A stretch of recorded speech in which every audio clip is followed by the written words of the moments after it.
Facade, an ominous word used to describe the otherwise mundane front of a building, though it's also used to define a charming cover meant to hide something perhaps less appealing to the public eye.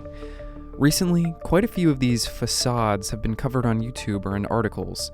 It's quite common to see somebody talking about 58 Joralemon Street in Brooklyn, an entirely fake building used as a ventilation shaft and emergency exit for the New York City subway, and this isn't exactly unique.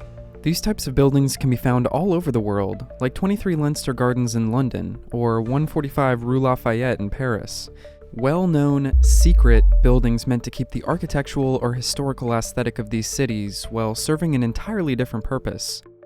You would have no idea there isn't a family inside, well, most of the time what you see isn't even a building. Some of the creepier ones are found outside the bigger cities.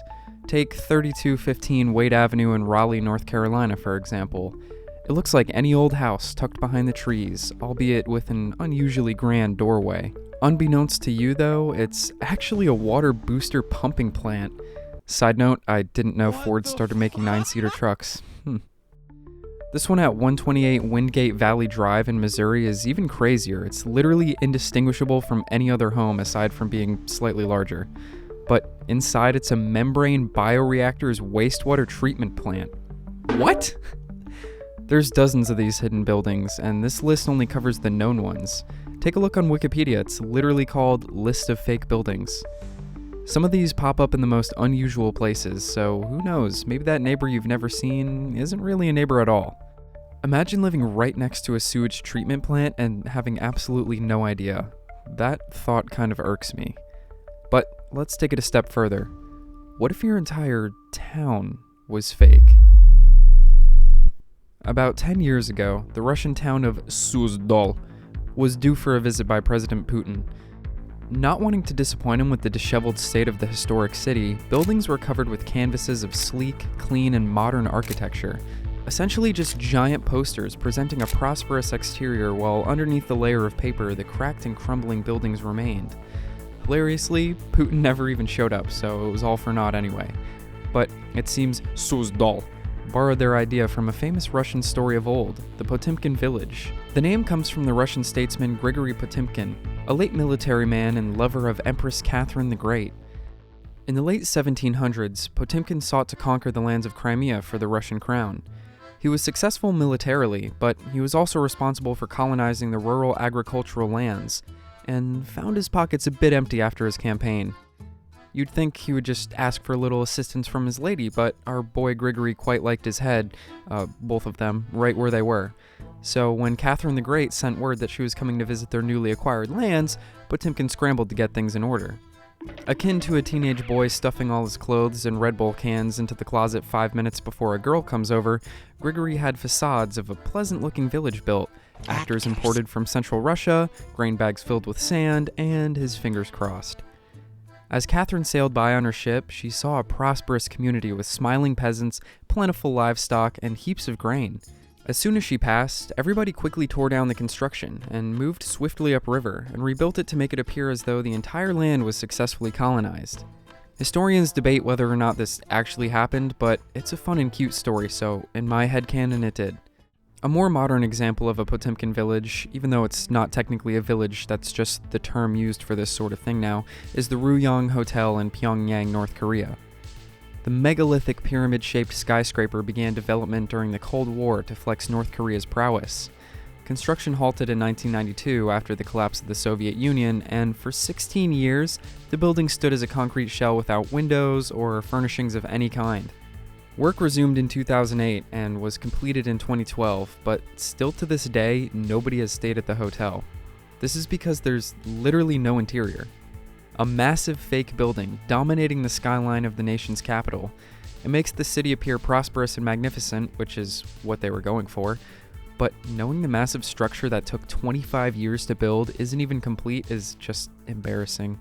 On the western side, there's the Nevada test site, or also known as Nuketown if you've ever perched up in a window with a DSR-50 and MLG 360 no-scoped an Illuminati-confirmed scrub.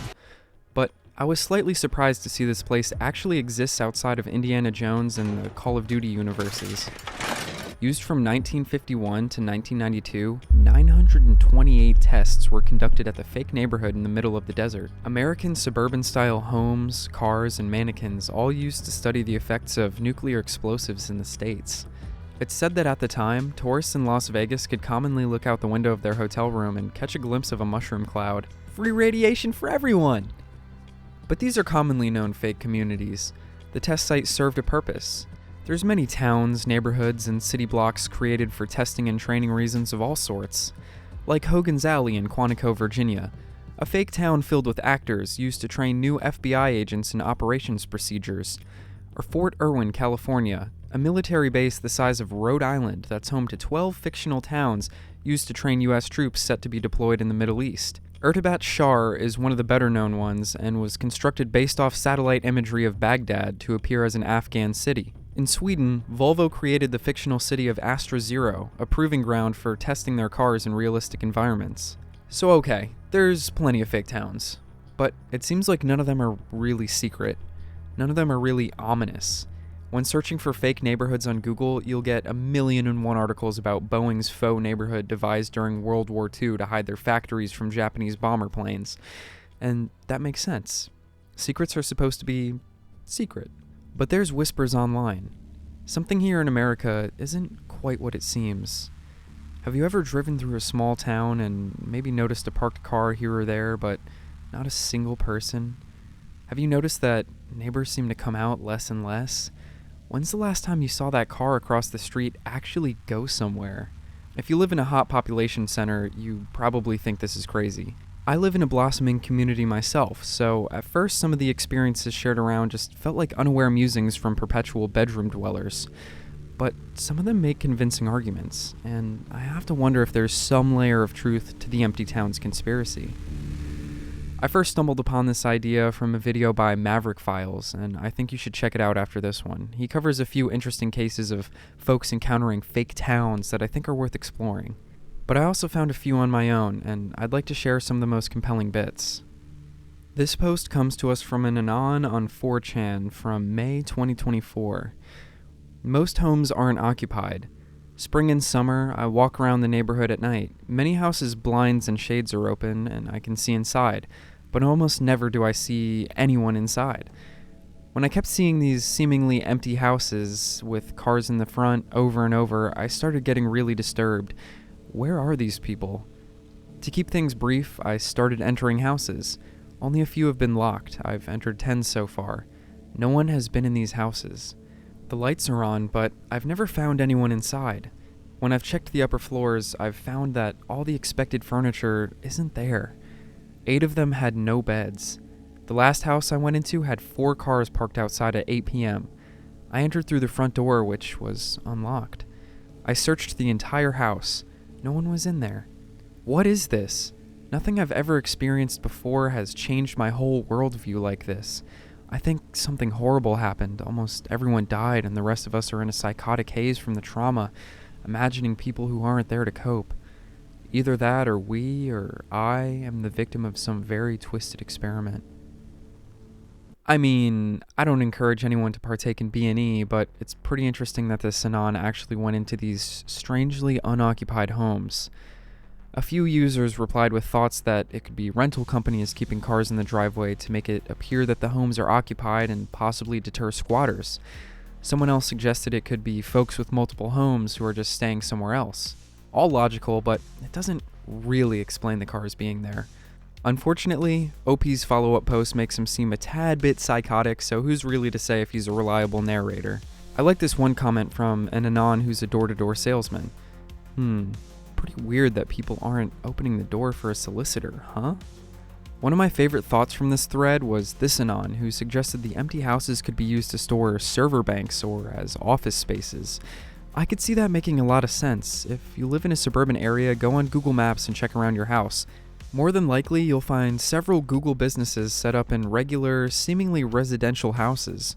I'm not going to dox myself, but in my development, there's at least 12 listed on Google that just appear to be houses. And I found this article from September 2024 talking about how the demand for physical data centers is at extraordinary levels, driven by insatiable demand, especially with the rise of AI technology these days. It seems this may support the idea that residential properties might get bought up to serve exactly this purpose. I mean, just look at how many I was able to find not only in the list of fake buildings, but with a quick Google search. It really begs the question just how many of these properties could be out there that we don't know about, especially if government entities use these residential locations for their own data and research centers. The true magnitude could be much greater than we expect. In a similar vein to the disguised municipal facilities we talked about earlier, these hidden data centers could contribute to the empty homes phenomenon. Now, I want to bring up a couple of counter-arguments. So, this one and on makes the point that overall, wherever you go, there are just less people outside. Less kids playing, less adults chatting, and again, just the seemingly desolate state of most neighborhoods. 4chan tends to think everything is a psyop. Personally, I think this anon is just noticing the effects of our society becoming more insular. I want to mention this because it's just as likely an explanation for empty towns as anything else. We all tend to spend more time just consuming media on a screen, like you right now, than just hanging out on the porch or chatting with the neighbors. Nothing wrong with that. Many people come home from work and most days just watch TV until they go to bed, and I'm usually one of them.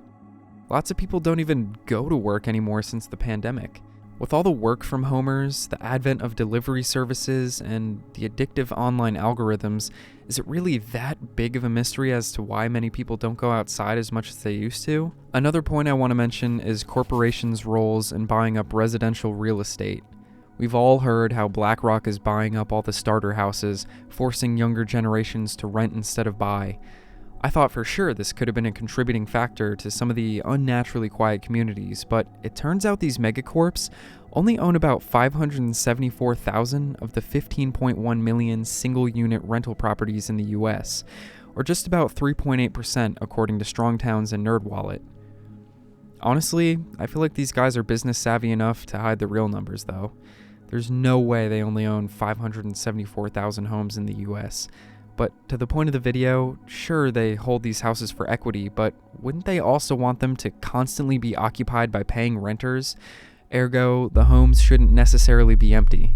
Some 4chaners think that we're being lied to about the real population numbers of the world. They say it's drastically lower than what we're told, and a convincing argument could be made here, but that's a different theory for another video. What do you think? Is your town empty? Have you passed through a suspiciously quiet neighborhood and wondered where all the people were? Is it a massive conspiracy, or is 4chan just doing its paranoid thing? Let me know your thoughts below.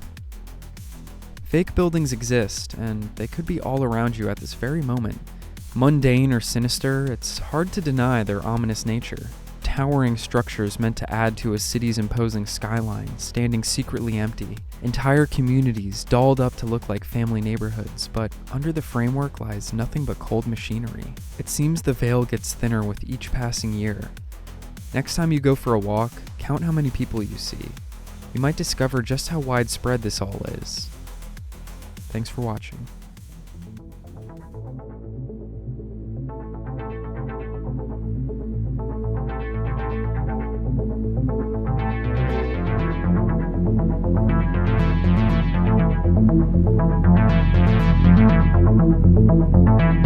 Thank you.